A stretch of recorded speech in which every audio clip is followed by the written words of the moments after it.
تو بس ایک ہی دھن ہے.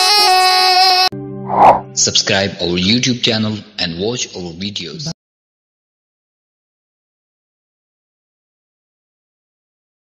أعوذ بالله من الشيطان الرجيم. بسم الله الرحمن الرحيم. لا يغرنك تقلب الذين كفروا في البلاد متاع قليل ثم مأواهم جهنم وبئس المهاد. لكن الذين اتقوا ربهم لهم جنات تجري من تحتها الأنهار خالدين فيها نزلا من عند الله وما عند الله خير للأبرار. صدق اللہ العظیم.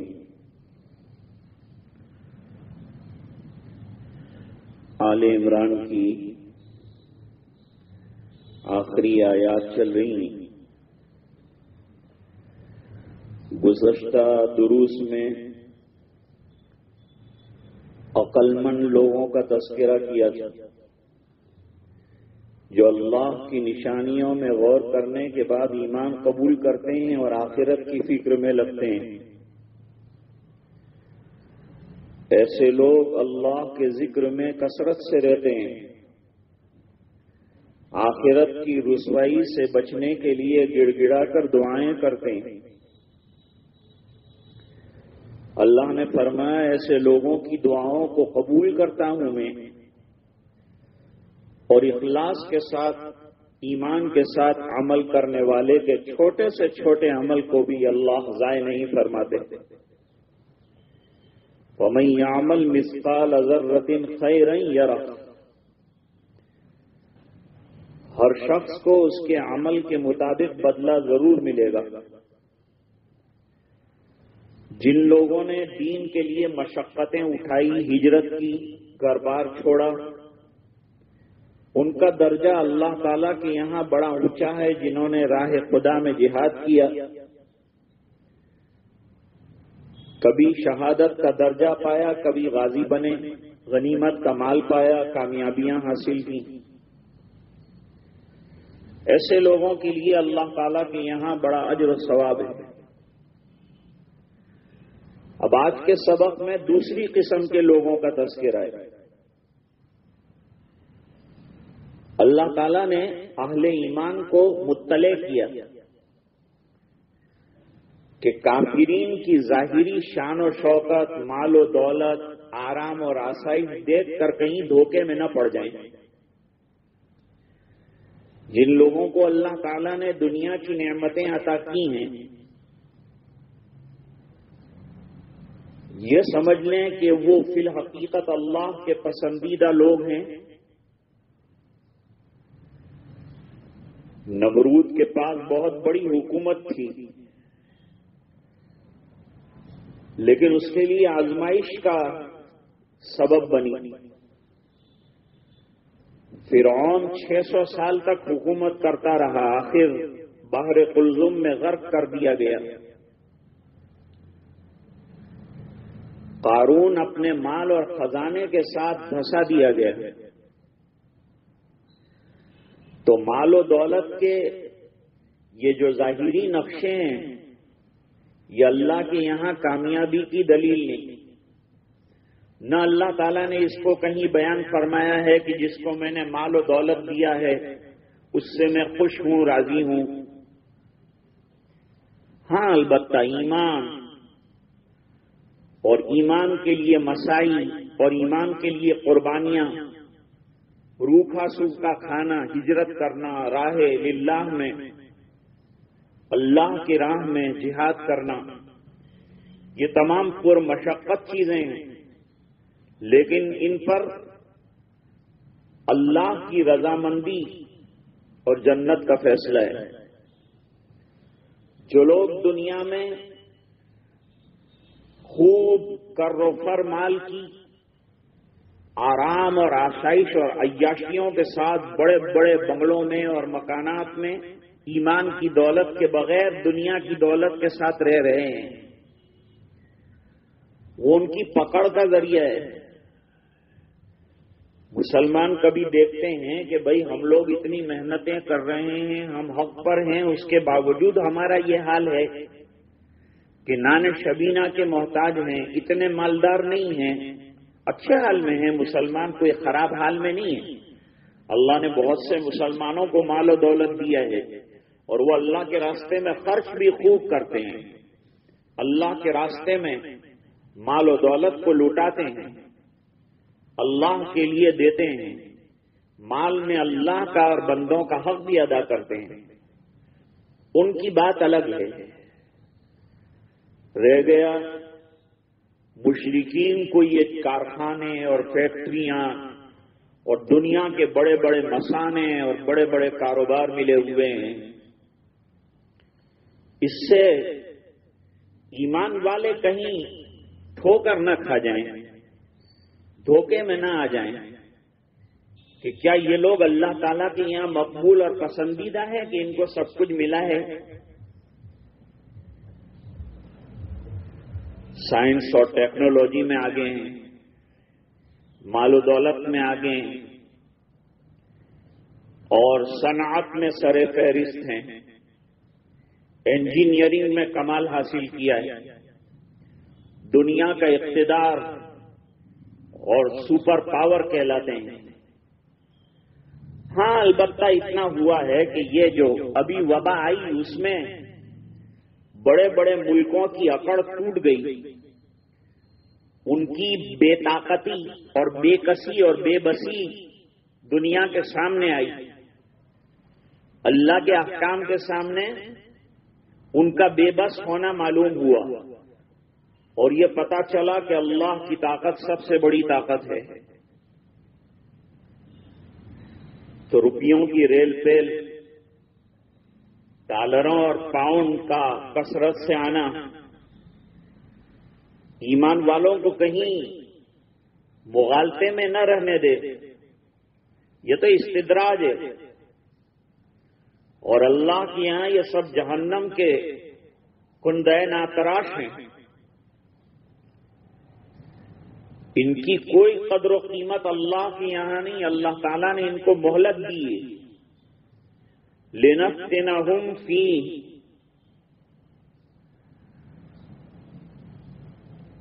کہ جو کچھ کرنا ہے ابھی کر لو۔ نُوَلِّهِ مَا تَوَلَّى وَنُصْلِهِ جَهَنَّمَ وَسَاءَتْ مَصِيرًا۔ حضرت ابو ہریرہ رضی اللہ تعالی عنہ کی روایت میں آتا ہے کہ آپ صلی اللہ علیہ وسلم نے فرمایا، لا یغبطن فاجرا، تمہیں کسی فاجر اور نافرمان آدمی کی حالت پر رشک نہ آئے، کیونکہ تم نہیں جانتے کہ مرنے کے بعد وہ کس چیز سے ملنے والا ہے،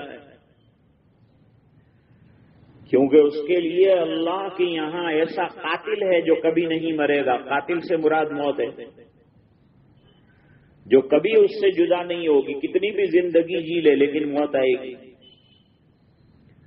دنیا کے بڑے بڑے مالدار جن کے پاس پیسوں کی، روپیوں کی کوئی کمی نہیں تھی، وہ ایک نوالا کھانے کے محتاج اور راستے پر کام کرنے والا، راستہ کھودنے والا مزدور آسانی کے ساتھ فٹ پاتھ پر رات کو سو جاتا ہے بغیر ڈبل بیڈ کے اور سوکھی روٹیاں کھا کر خوش ہوتا ہے۔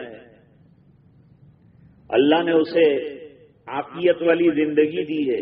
اگر کسی کو اللہ نے ایمان دیا ہو تو یہ تو بہت بڑی نعمت ہے۔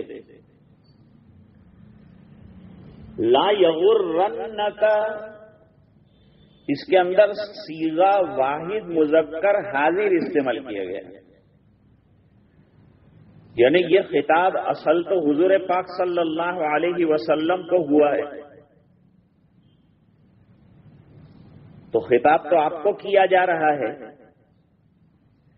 کہ کہیں آپ مغالطے کا شکار نہ ہو، تو حضور پاک صلی اللہ علیہ وسلم کے متعلق تو یہ گمان بھی نہیں کیا جا سکتا کہ دنیا کی ریل پیل اور مالداروں پر آپ جو ہے رشک کریں گے، سوچا بھی نہیں جا سکتا۔ یہ اصل میں ایسے مضامین میں اگرچہ خطاب رسول کو ہوتا ہے، لیکن پوری امت اور پوری دنیا کے ایمان والوں کو تنبیہ کی جاتی ہے۔ حضور پاک صلی اللہ علیہ وسلم تو اس سے کیا متاثر ہوتے، وہ تو متاثر ہو ہی نہیں سکتے۔ اس لیے اب یہ تاثر جو آ رہا ہے، جو آئے گا، یا تو امتیوں کے اندر آئے گا یا بعد والے لوگوں کے اندر آئے گا، تو ان کو اصل میں تنبیہ کرنا ہے۔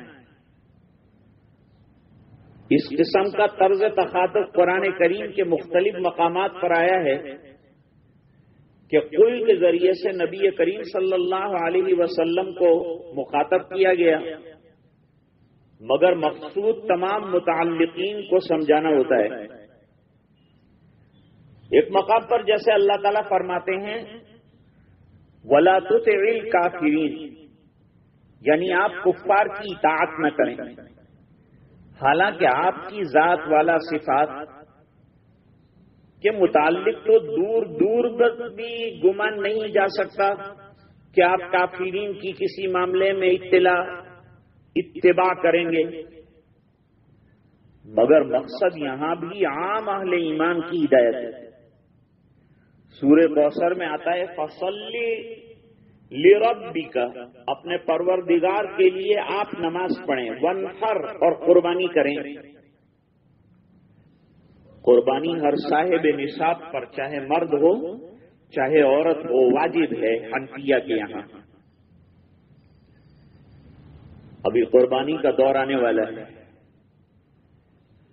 تو دل کھول کر قربانی کریں، جو صاحب نصاب ہیں وہ،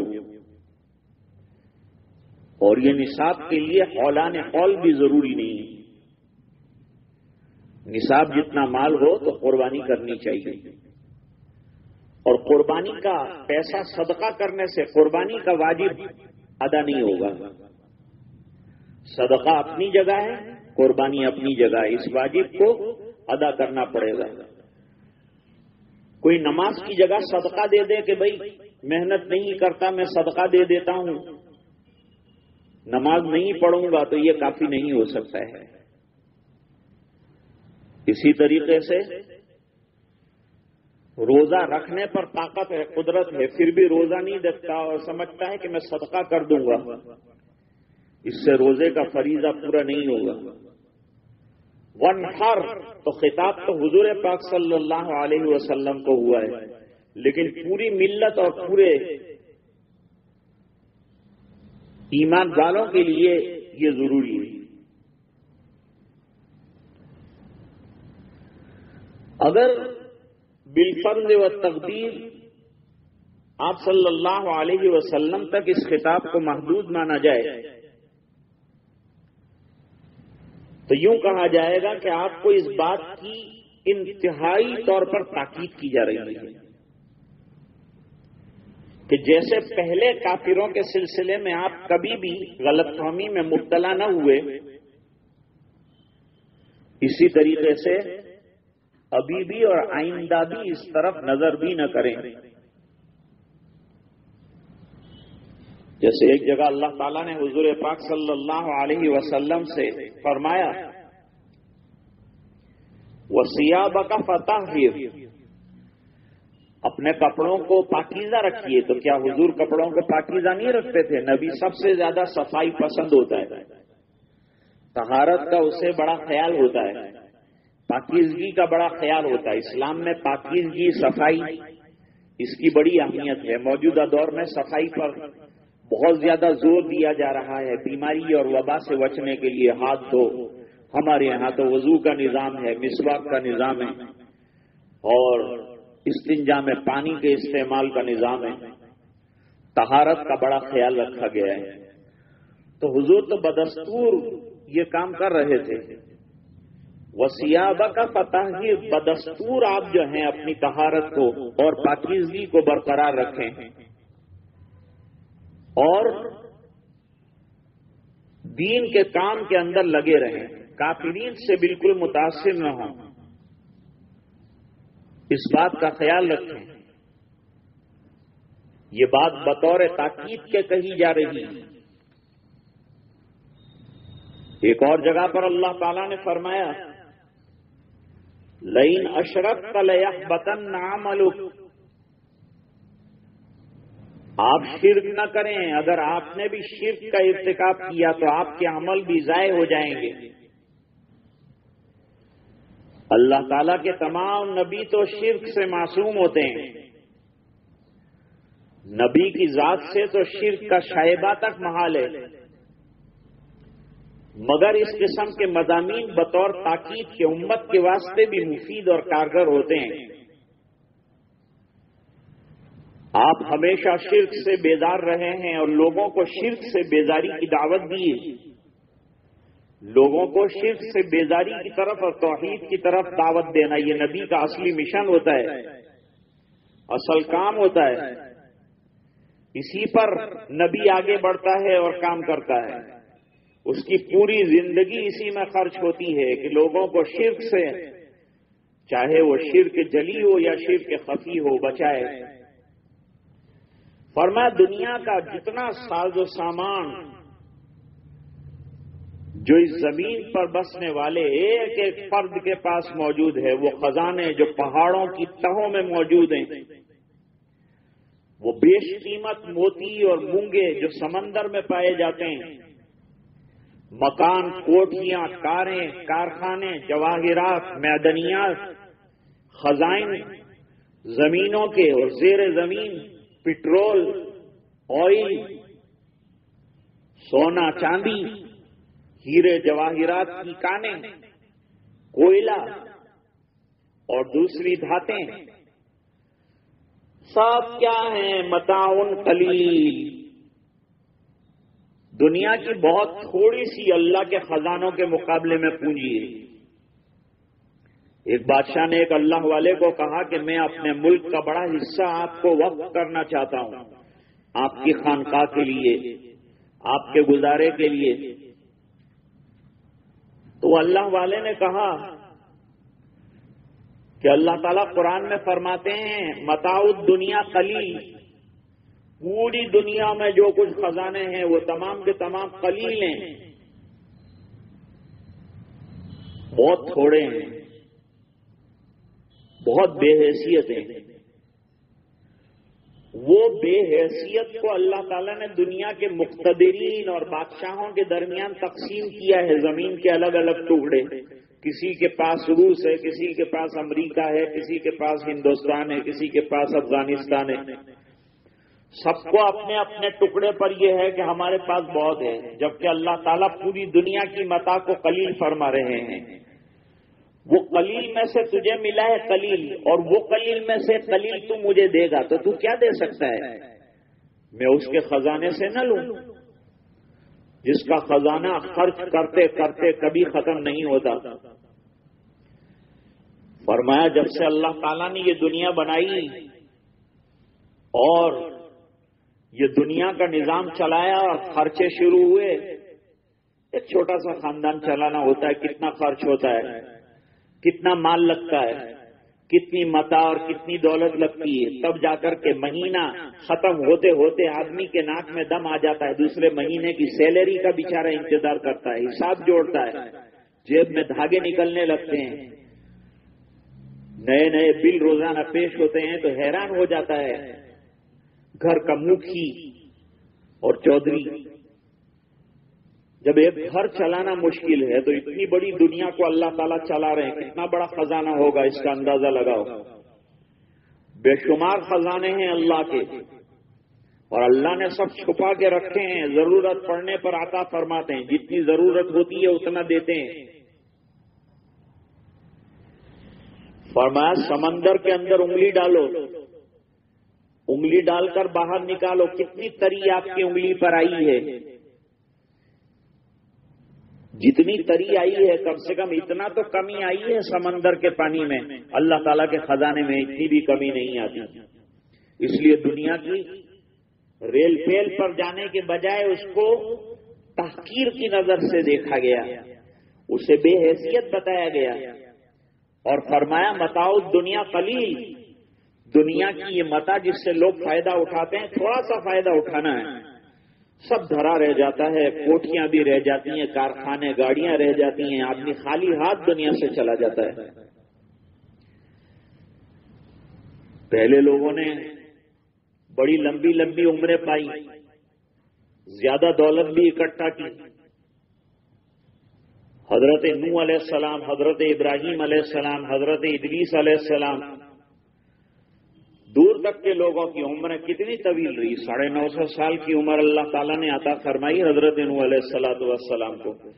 پھر یہ عمریں کم ہونا شروع ہوئی، مال بھی ملنے کم شروع ہوئے، اور پہلے لوگوں پر اتنی جلدی بڑھاپا بھی طاری نہیں ہوتا تھا۔ اب تو جوانی سے پہلے بڑھاپے کے آثار جو ہیں وہ شروع ہو جاتے ہیں۔ کالے بال رہتے تھے، سفید بھی نہیں ہوتے تھے، اب تو بہت جلدی سفید بھی ہو جاتے ہیں۔ اب تو پوری دنیا پہ بڑھاپا طاری ہے۔ ابتدائے دنیا سے لے کر جتنا بھی مال و متاع ہے آخرت کے مقابلے میں اس کی کوئی حیثیت نہیں۔ لہذا اللہ تعالیٰ فرماتے ہیں کافرین کو دیکھ کر اور ان کی کر و فر اور ان کے حشم قدم اور زیب و زینت اور بڑے بڑے بنگلے اور مکانات اور دنیا میں ادھر سے ادھر اور ادھر سے ادھر ملکوں کے ملکوں کا سفر اور شہروں کے شہروں کا سفر، یہ تمہیں کہیں دھوکے میں نہ ڈالے۔ نتیجہ کیا ہے؟ ایسے لوگ جن کے پاس ایمان نہیں ہے اور یہ تمام چیزیں ہیں، یہ ان کے لیے آزمائش ہیں اور جہنم میں جانے کا سبب ہے۔ آخر میں کیا ہوگا؟ دنیا کی تھوڑی سی زندگی اچھی جی لیں گے، ثم ماواہم جہنم، پھر ان کا ٹھکانہ جو ہمیشہ کے لیے ہے وہ جہنم ہوگا۔ وبئس المہاد، اور بہت برا ٹھکانہ ہے۔ فرمایا یہ تو کافرین کا انجام ہے۔ ایک رخ بتایا تصویر کا یہ ہے۔ اب اللہ تعالیٰ ایک دوسرا رخ بھی بتاتے ہیں، جن لوگوں کو اللہ نے ایمان اور تقوی اور اپنے ڈر کے نعمت سے نوازا۔ یہ بھی بڑی نعمت ہے، ایمان بڑی نعمت، تقوی بڑی نعمت، دینداری بڑی نعمت۔ تو جو اپنے رب سے ڈرتے ہیں، لاکن الذین اتقوا ربہم، جو لوگ اپنے پروردگار سے ڈرتے ہیں احکام کو توڑنے سے اور ناکردنی کو کرنے سے اور کرنے کے کام نہ کرنے سے، احکام پر عمل نہ کرنے سے ڈرتے ہیں، اور اللہ نے ان کو شرک سے اور کفر جیسے خطرناک مہلک مرض سے بچا کے رکھا ہے، اور تقوی والی لباس اور دولت سے انہیں سرفراز کیا ہے۔ وہ اللہ کی بیان کردہ جو حدود ہیں ان سے تجاوز نہیں کرتے، آگے نہیں بڑھتے، حلال اور حرام کے درمیان، نیکی اور بدی کے درمیان پہچان امتیاز کرتے ہیں، ہر وقت اپنے تقوی اور اپنے ایمان کی حفاظت کا جتن کرتے ہیں۔ یہ راستہ جن لوگوں نے اختیار کیا ان کو کیا ملے گا؟ اگرچہ مال و دولت دنیا کا ان کو نہ ملا، لیکن فرماتے ہیں لہم جنات تجری من تحتها الانہار، ان کے لیے باغات ہیں جن کے سامنے سے نہروں میں کھڑ کھڑ پانی بہ رہا ہوگا۔ جنت کی نعمتوں کی جو تفصیلات قرآن کریم کے مختلف مقامات پر آئی ہیں وہ ایسی چیزیں ہیں جو انسان کے تصور سے بالاتر ہیں۔ مثلا دنیا میں آرام اور آسائش کے لیے اچھا مکان، اچھی بیوی جو اچھے اخلاق اور اطوار کی حامل ہو،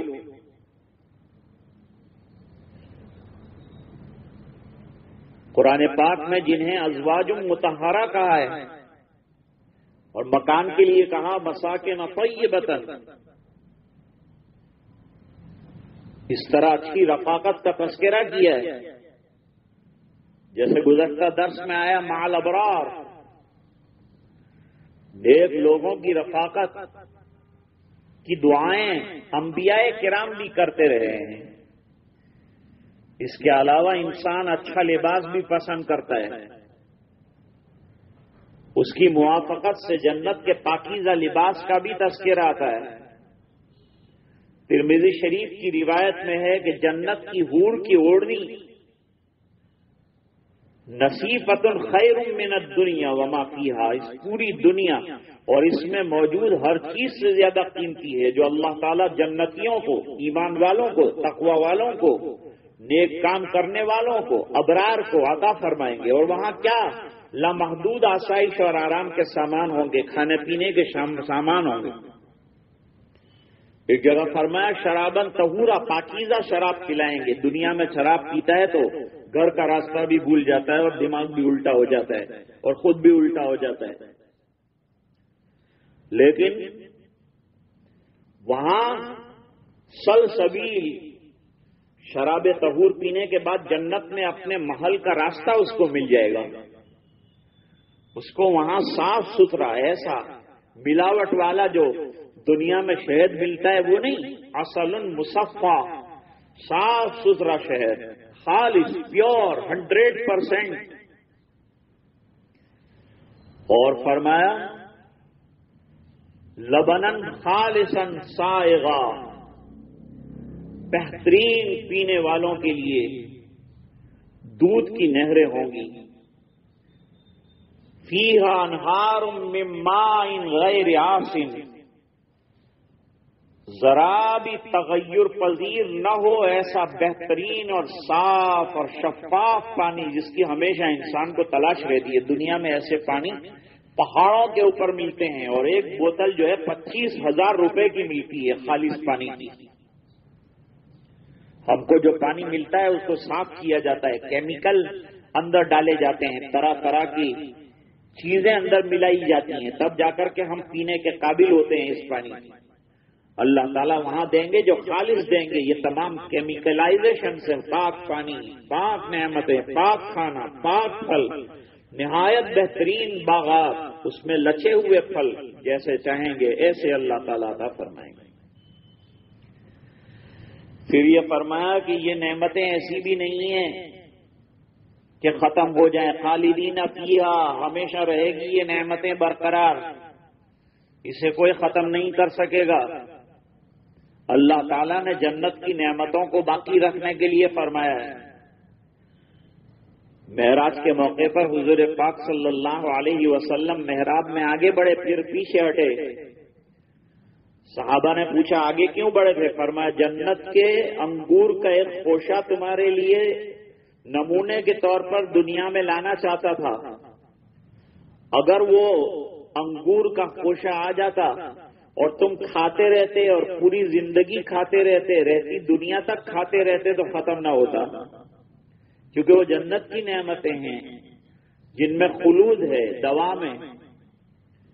حضور پاک صلی اللہ علیہ وسلم نے حضرت ابو ہریرہ رضی اللہ تعالیٰ عنہ کو ایک تھیلی کھجوروں کی عطا فرمائی کہ جب ضرور پڑے اس میں سے لے لیا کرنا۔ حضرت عثمان کی شہادت کے موقع پر وہ تھیلی کھو گئی۔ حضور کے انتقال سے لے کر حضرت عثمان غنی رضی اللہ تعالیٰ عنہ کے زمانے تک اس تھیلی میں سے کھجوریں نکال کر حضرت ابو ہریرہ رضی اللہ عنہ بانٹتے بھی رہے، کھاتے بھی رہے، کبھی اندر جھانک کے دیکھا نہیں۔